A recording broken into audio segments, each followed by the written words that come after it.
તો કેન્દ્રીય ગૃહમંત્રી અમિત શાહ અત્યારે અમદાવાદમાં છે। 30 સ્માર્ટ શાળાઓના લોકાર્પણ કાર્યક્રમમાં તેઓ હાજરી આપવાના છે।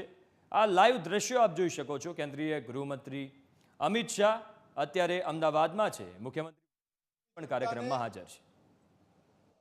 10મા યોગ દિવસની ખૂબ ખૂબ શુભેચ્છાઓ પાઠવું છું। આજથી 10 વર્ષ પહેલા દેશના વડાપ્રધાન શ્રીમાન નરેન્દ્રભાઈએ 2014માં એક ઇનિશિયેટિવ યુએન જનરલ એસેમ્બલીને એક સૂચન કર્યું કે 21મી જૂન એ યોગ દિવસ તરીકે મનાવવામાં આવે અને 2 મહિનાના રેકોર્ડ ઓછા સમયની અંદર લગભગ 170 થી વધુ દેશોએ યોગ દિવસ માટે સહમતિ આપી અને આજે 10મું વર્ષ છે। આપણા ઋષિ મુનિઓ, આપણી સંસ્કૃતિનું સંતાન યોગ એ સમગ્ર વિશ્વની અંદર આજના દિવસે મનાવવામાં આવે છે અને લોકો એને નિત્યક્રમનો પાઠ બનાવ્યો છે।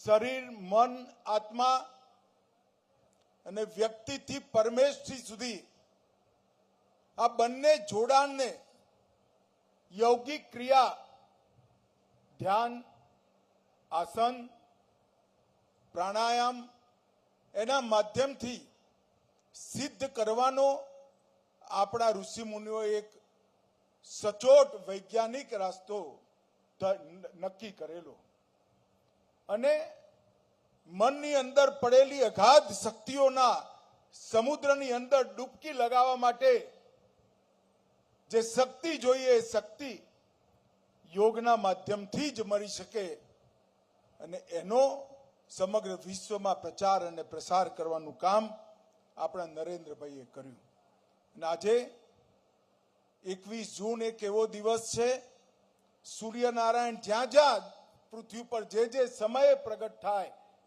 એ સમયે વિશ્વભરના લોકો યોગના રસ્તા પર મન, શરીર અને આત્માની વચ્ચે એકાત્મતા કરવાનું કામ આજે આરંભ કરે છે। કેટલાક લોકો જીવનમાં જેમને આ રસ્તો અપનાવ્યો છે, સાતત્યપૂર્ણ રીતે અપનાવ્યો છે, એ લોકો એની પર વધુ આગળ વધે છે। અનેક લોકો નવા જોડાવાનું કામ થાય છે। દવાઓ વગરનું વિશ્વ, દવાઓ વગરનું જીવન એની કલ્પનામાં મૂળ આપણા યોગના સંસ્કાર રહેલા છે। આજે યોગ દિવસના દિવસે હું દેશના વડાપ્રધાન નરેન્દ્રભાઈને ખૂબ ખૂબ ધન્યવાદ પાઠવવા માંગુ છું કે એમને સમગ્ર વિશ્વના કલ્યાણનો આ રસ્તો વિશ્વ સમક્ષ પ્રશસ્ત કર્યો। ગુજરાત સરકારે પણ યોગને અનેક પ્રકારથી પ્રમોટ કરવાનું કામ કર્યું છે। એના માટે બોર્ડ બનાવવું, શિક્ષણમાં સ્થાન આપવું, અલગ અલગ જગ્યાએ જઈ યોગ દિવસ મનાઈ નવા નવા પ્રકારના સમૂહોને જોડવાની પ્રક્રિયા કરવી અને યોગનું આંદોલન સમગ્ર દેશમાં જે અમુક રાજ્યોમાં સૌથી સુંદર રીતે ચાલે છે એમાંનું એક રાજ્ય આપણું ગુજરાત છે। હું ગુજરાત સરકાર અને મુખ્યમંત્રી ભૂપેન્દ્રભાઈને પણ ખૂબ ખૂબ અભિનંદન આપું છું। મિત્રો, આજે 2024ની ચૂંટણીઓ પછી પહેલી વાર હું ગુજરાત આવ્યો છું અને મારા માટે સુખદ અનુભવ પણ છે અને સુખદ વાત પણ છે કે ફરીવાર મંત્રી બન્યા પછી, સાંસદ બન્યા પછી મારો પહેલો કાર્યક્રમ સમાજના ગરીબ અને નિમ્ન મધ્યમ સ્તરના બાળકો માટે આયોજિત થવા જઈ રહ્યો છે।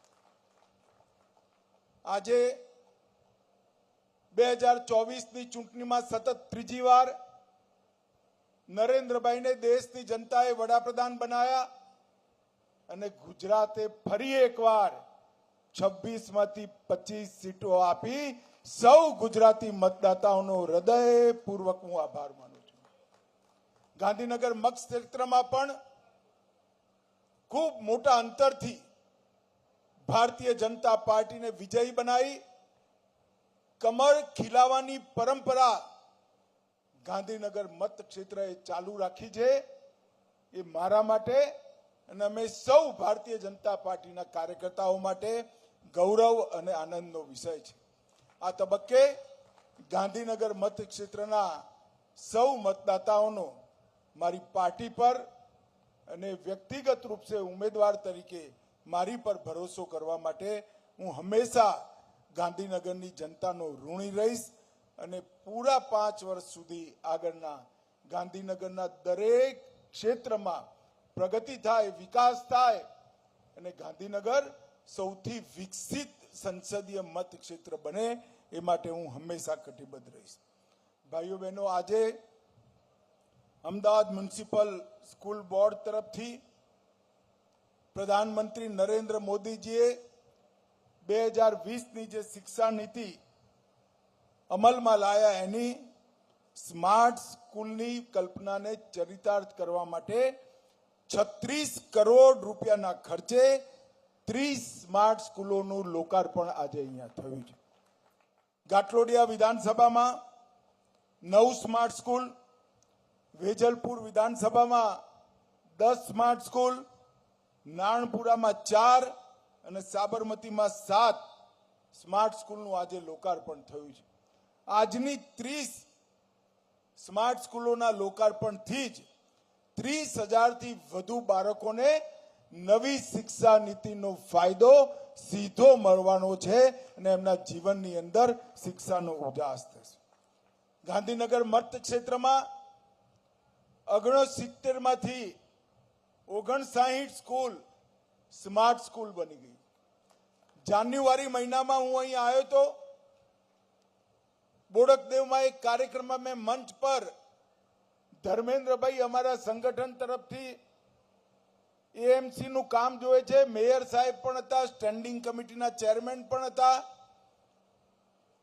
મેં એ વખતે અપીલ કરી હતી મ્યુનિસિપલ કોર્પોરેશનને કે ગાંધીનગર લોકસભા ક્ષેત્રની બધી સ્કૂલો સ્માર્ટ સ્કૂલ થાય અને આજે હું હૃદયપૂર્વક કોર્પોરેશન અને સ્કૂલ બોર્ડનો ધન્યવાદ કરું છું કે લગભગ બધી સ્કૂલો આજે સ્માર્ટ સ્કૂલ બનાવવાનું કામ પૂરું થઈ ગયું.